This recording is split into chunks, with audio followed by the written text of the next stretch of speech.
Hello and welcome to another GiantSlayer TFT Top 5 Countdown video. Today we'll be taking a look at the current Top 5 compositions for patch 11.18. There's plenty of viable compositions to choose from, but which ones are doing the best? We'll be exploring the answer to that question with some familiar compositions as well as a few surprises thrown in. Always keep in mind that the meta evolves over time, so what's viable today may be different in a week. We've got a lot to cover, so let's go ahead and get started. But before we get back to the video, don't forget to click the links in our description. Give your support to everyone who helped make this video happen. We host many TFT tournaments with plenty of exciting content to come, so be sure to also follow our GiantSlayerTV social medias. Starting off our top 5, we have VEL'KOZ coming in at number 5.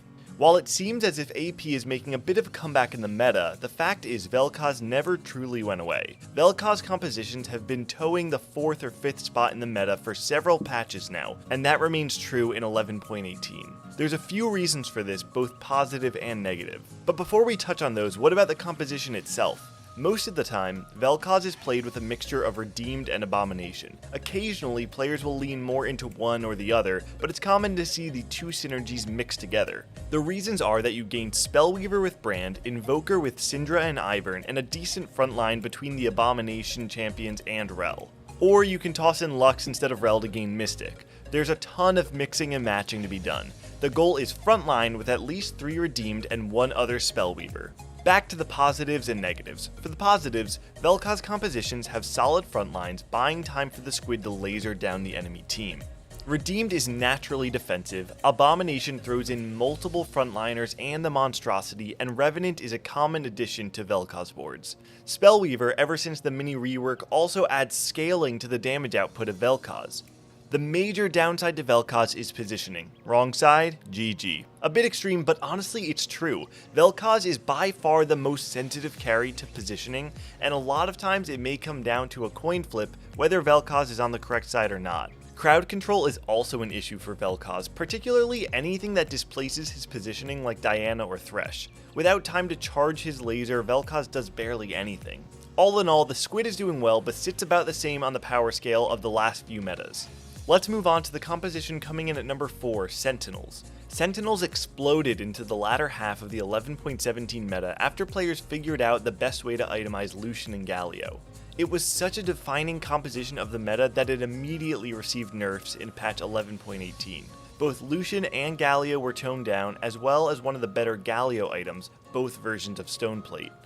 Taking into account those nerfs, we're cautiously placing Sentinels a bit lower on the list than they may deserve. After all, 2 of the main champions of the composition were nerfed, but it will take time for the meta to truly settle down. For now, Sentinels are still doing well and likely will remain a top composition, so don't expect them to completely fall out of the meta just because of a few nerfs. In general, the main variation of Sentinels will be 6 Sentinels with the 2 core champions being Galio and Lucian. Lucian is replaceable by Akshan as the carry, though you need good items for Akshan and he has to be level 2. There are also lots of other compositions that use only 3 Sentinels, sometimes with or without Lucian. Galio, despite the nerfs, still seems to be near the top of the frontline priority for most compositions. Even though Stoneplate was nerfed, it's still plenty strong on Galio, plus any other defensive items. Lucian still uses a mixed bag of items like Hand of Justice, Infinity Edge, and Deathblade. Overall, not much is different about Sentinels in 11.18. A little bit weaker perhaps, but that's about it. Of course, as we mentioned, time will tell the true tale of Sentinels in 11.18, but for now, if they were working for you in 11.17, they should be still doing well in the initial 11.18 meta. Moving on to the number 3 composition, we have Karma. Whoa, Karma's back? It does appear to be the case, at least based on the current meta. That doesn't necessarily mean that Karma is here to stay, but she's at least a playable carry for placing in the top 4. We'll go into the reasons why, but first let's look at how Karma is being utilized. The most common variation is going to be 6 Dawnbringer with a focus toward the late game, using Karma's damage and Garen as the front line. Mixed in will be Invoker, specifically Ivern, since that provides an additional frontline, but Teemo is always a potential pickup for how good he is against AD compositions. It really comes down to what players are hitting and preference, as the core of the composition is the 6 Dawnbringer. There's also plenty of variations that don't use 6 Dawnbringer, focusing instead on 4 of the synergy to flex in additional traits. Traits like 4 Invoker, Knights, Mystic, or Revenant. Galio, as we all know, is a top tier tank and pairs well with Garen and Karma. Invoker also makes Teemo more of a carry, which helps lessen the reliance on Karma to deal damage. Speaking of, Karma's damage is the downside of the composition. Since she needs time to ramp up and targets randomly, she isn't the most reliable of damage dealers. That's why additional ways to deal damage are helpful in compositions using Karma. With that said, the strength of Dawnbringer is their resilience and ability to last longer in combat than a lot of other synergies. Because of that, boards with Dawnbringer and Karma tend to live long enough for Karma to clear out most of the enemy board. This leads to less harsh losses and thus makes placing in the top 4 a lot easier.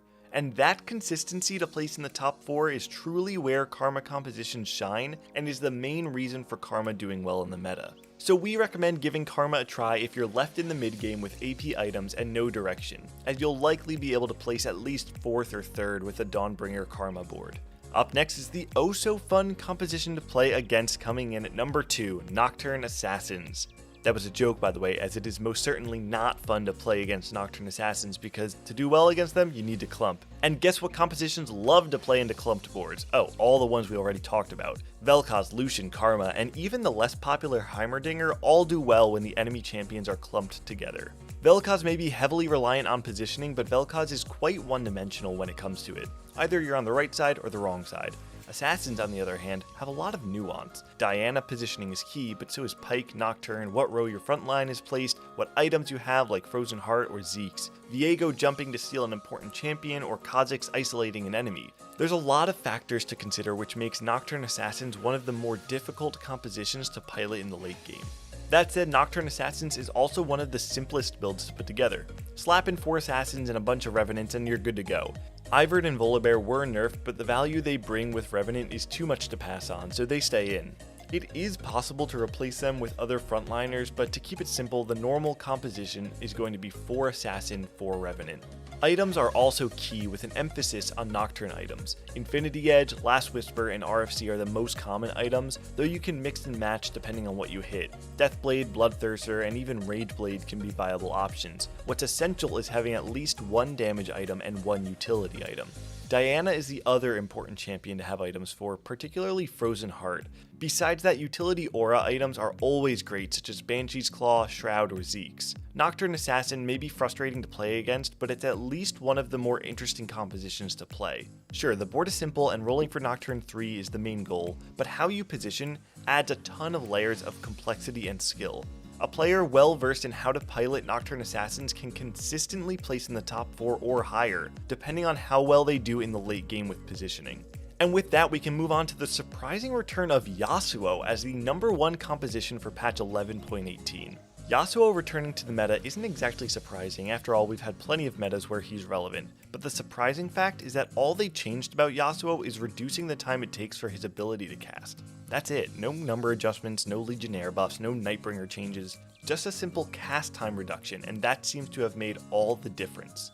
Basically, what the change does is, instead of Yasuo taking forever to cast his ability, he now casts it and move on to dishing out damage. This helps with items, but in general it just increases his damage output as it lowers the downtime between casting and attacking. For a champion that does true damage and relies on auto-attacking, increasing his auto-attacking efficiency is huge, especially if you factor in new ways to itemize him like blue buff or how attack speed now scales well with him.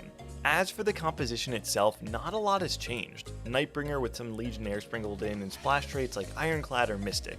From there, the goal is to hit Yasuo 3 plus any additional 3-cost 3-stars you can find like Lee Sin. The composition feels familiar, so anything that used to play Yasuo should be comfortable doing so again. All in all, it's interesting to see how one simple change can affect a champion so much. It's also worth noting that Yasuo should be good into a meta that favors hard to kill frontliners, as a portion of his damage is true damage. That's why we even see Vayne doing well on occasion. Getting through those tough to kill frontliners is the key to success, and a champion like Yasuo does that quite well. Alright, that's it for our top 5 compositions of patch 11.18, but before we go, we do have a few honorable mentions to talk about.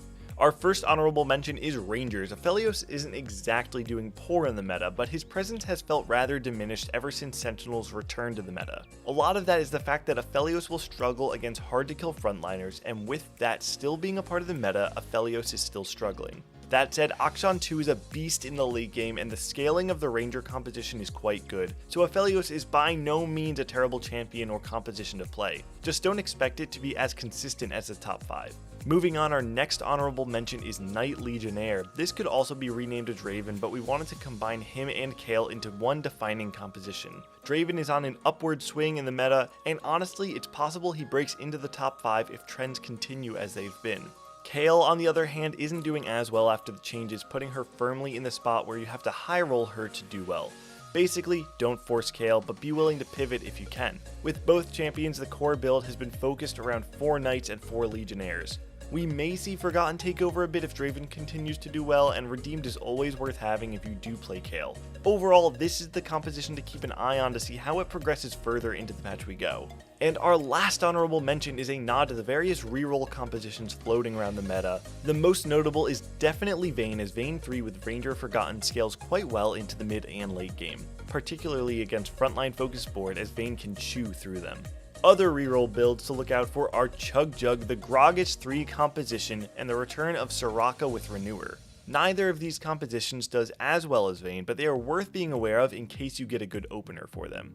That's all for today, folks. The meta feels familiar, but at the same time a lot has changed. Yasuo is back while Jax is nowhere to be seen. Galio is still strong, but Karma is viable. The real winner of the meta is the players, as there's plenty of options to choose from. It's a mixed bag of compositions ranging from reroll builds to late game 4 and 5 cost boards. Let us know in the comment section below which compositions you've been climbing the most with. Thank you for watching, and if you're enjoying our content, be sure to hit the like button and subscribe for future GiantSlayerTV videos.